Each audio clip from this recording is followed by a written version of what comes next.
Good day, everyone. This is Ynna Idilor. Along with Juan Gabriel Intag. Johan Galesco. And Sam Joseph Conrado. And as part of the Section Grade 7 Creative, we present the Sophian's podcast, Junior High School Edition. Philippine literature, one of the well-known literacy standards in the Philippines, is transferred in many narratives of our country, having over 120 dialects, languages, and accents to date. But I wondered how our literature was made. I can help you with that. The Philippine literature is an important discussion when talking about the Philippines itself, mainly because the Philippines is well known for its resources, their way of living, and their culture. Its culture is as much known for neighboring visitors, foreigners, and from different countries around the world. But Juan, I think you forgot about something. Really? Yeah, our country's literature has been passed down from era to era and generation to generation, especially due to the Philippines becoming a colony of certain countries such as Spain, the United States of America, and many more. Now that's something that you'll never forget. Guys, did you also know that during the pre-colonial period, the Spanish influenced the Philippines literacy when some Filipino words were derived and originated from the Spaniards? Slang words were now used in the Philippines during the modern era. And back then, we used papers and letters to send messages to neighboring lands. Wow, I didn't know that. What a really interesting era. I wasn't able to know about that time since today. We use social media to converse with our friends and family members. Social media such as Facebook, Instagram, Yahoo, YouTube, and Twitter, and a lot more. And now, social media has gotten more uses over the years. You're right. Especially during the COVID-19 pandemic, many people have been using social media as means of communication and entertainment. Unfortunately, children of this generation are becoming addicted to social media, barely studying, doing outdoor activities, and spending time with family.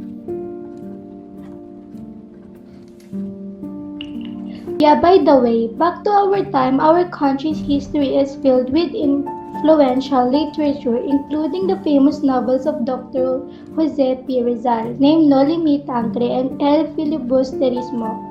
Other examples are famous stories like Florante and Laura and Ibong Adarna. Do you remember the times when we told those older stories? I do, especially the legends or alamat in Tagalog. Those stories were my favorites. Wow, I like those stories as well, but honestly, I prefer the fables and parables since in my opinion, those stories are much more fun and interesting.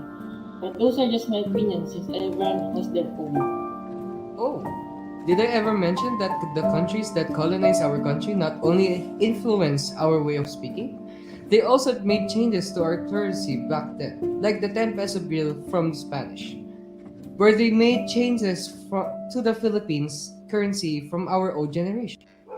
Back then, the Central Bank of the Philippines was also changed by the colonies.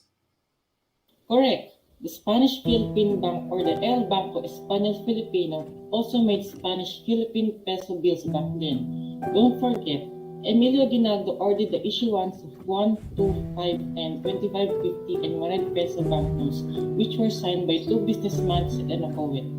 Though that only the 1 and 5 peso notes were distributed to the public.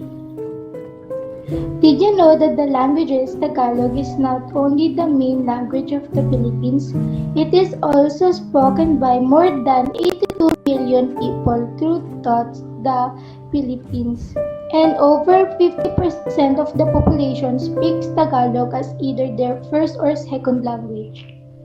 Now, that was surprising.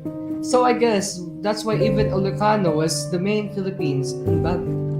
They also understand Tagalog as well. Now that you mentioned the Philippines language, why don't we all talk about the language in our country? Right, about that, the second most spoken language in the country is Cebuano, where there are over 22 million speakers and as most primary or secondary languages of the Philippines. And the third one is Ilocano, where there are over 2.1 million speakers as mostly a secondary or tertiary language. Have you ever wondered how the Philippine currency started? No, I haven't. I have, and I learned that it started before the Hispanic era, where during the 1500s, a Spanish traveler and explorer named Ferdinand Magellan invaded the Philippines and colonized it. Before the war happened, the Philippines had trading and barter relationship with China, Thailand, and other settlements.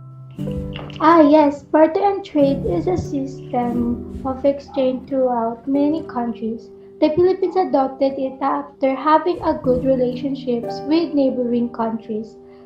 Correct.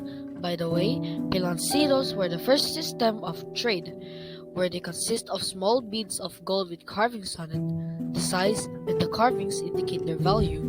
Yet, they are still old, very hard to find these days because it is during the first generation.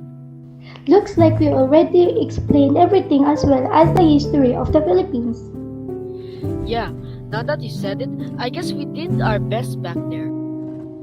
Yeah, I guess this is the end of our discussion. To everyone who listened, thank you for watching. I hope you learned something new after listening to our podcast. And once again, this is Ynna Idolor. Along with Juan Gabriel Intag. Johan Mikaelo Galesco. And Sam Joseph Hunrato.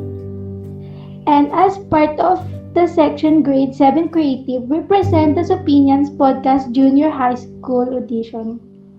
And thank you for all for listening to our podcast. This program of the Sophian Radio is exclusively published by the Paladin Society. The views and opinions of the podcast creators don't necessarily reflect the official policies and position, views and opinions of Escuela de Sofia of Caloocan Inc., its administrators, personnel, and staff, host of program and other people of the network. Any content provided by the people on the podcast are their own opinion and not intended to malign any religion, ethnic group, club, organization, company, individual in anyone or anything. Fair use statement: this podcast may contain copyrighted materials, the use of which has not been specifically authorized by the copyright holders. All rights reserved 2022.